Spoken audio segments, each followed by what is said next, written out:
The faceless, unelected global elite are rattled, but they're still lurking in the shadows, pulling the strings from behind the scenes. Their ultimate goal?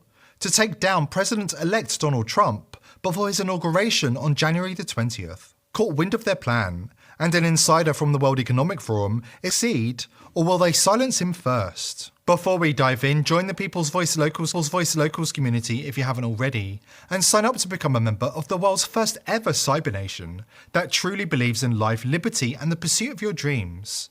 Visit joson.com and click the Join Us button today. It's completely free. The Trump explaining several members of the incoming cabinet and administration have been targeted with bomb threats, while others were swatted. Swatting is an act of criminal harassment, where someone calls in a false report to police in order to have a SWAT team sent to the home or location of the targeted individual.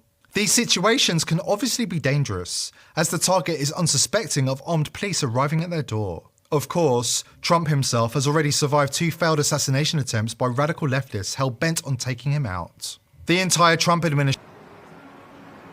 Well, it certainly is an indication of the volatile political environment we are in, that people associated with President-elect Trump and his team have in some way, shape or form been targeted, according to the transition. What they're saying is that a number of people, they're not naming names, but people who have been selected by President-elect Trump to work alongside him or in his administration come January have been targeted for some kind of threat. So far, based on what we have been able to find out, there has not been any actual threat, meaning any actual concern about any potential harm to these people, but obviously fear is a tool.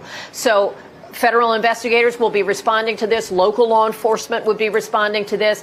And the campaign is limiting, now the transition, limiting what they are saying about this, but also wanting to make it known that this kind of a threat environment exists.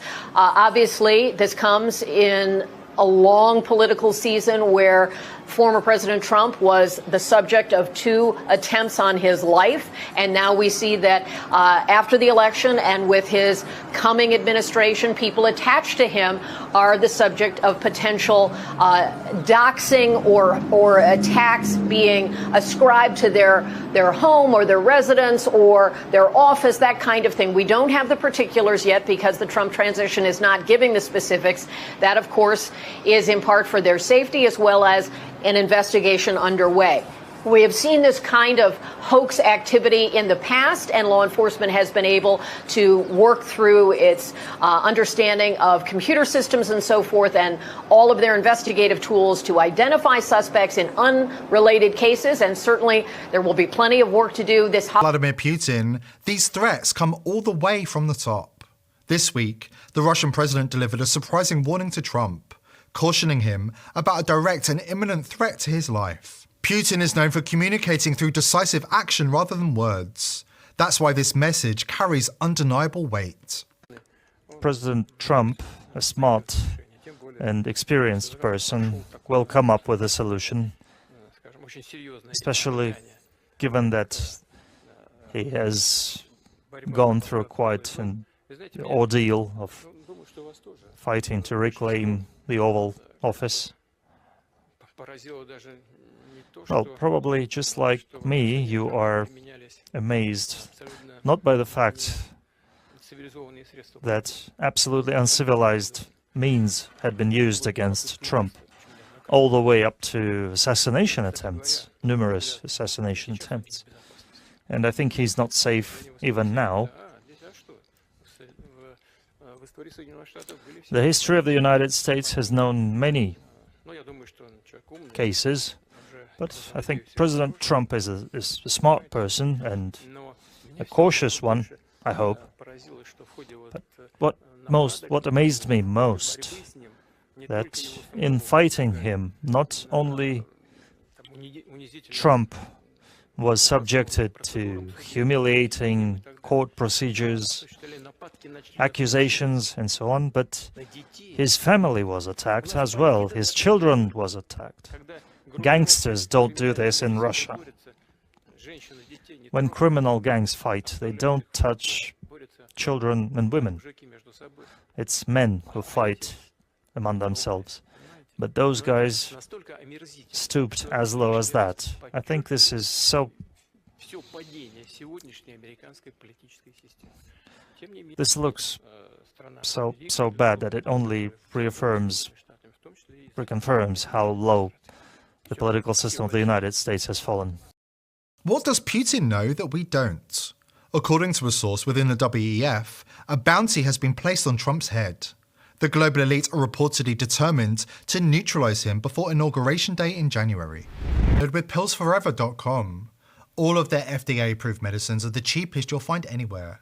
More importantly, you can order medicines that Big Pharma don't want you to have, such as ivermectin, hydroxychloroquine, and fenbendazole. Speaking of fenbendazole, not only does it get rid of parasites that live inside your body, there have been studies that show fenbendazole can help with cancer.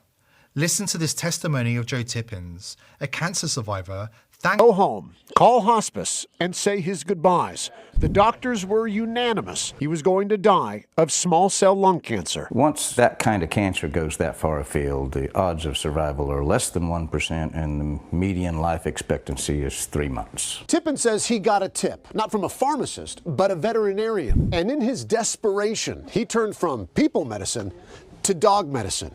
Specifically, fenbendazole. My insurance company spent $1.2 million on me with traditional means before I switched to a $5 a week medicine that actually saved me. Get 15% off using coupon code People's Voice at the checkout. Please click the link below this video or call 256-664-4170 to take advantage of this fantastic offer. The global elite have never been more desperate. The whole world is tired of their deceit and is rising up against them.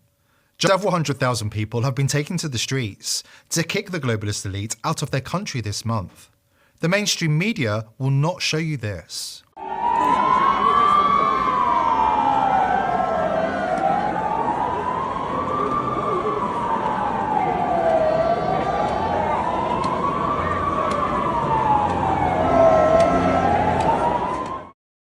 Meanwhile, people in other countries, including Greece, could not be more excited about the Trump presidency because they know it means the tide has turned and the global elite are facing certain doom. Can you imagine scenes like this on mainstream media in the US?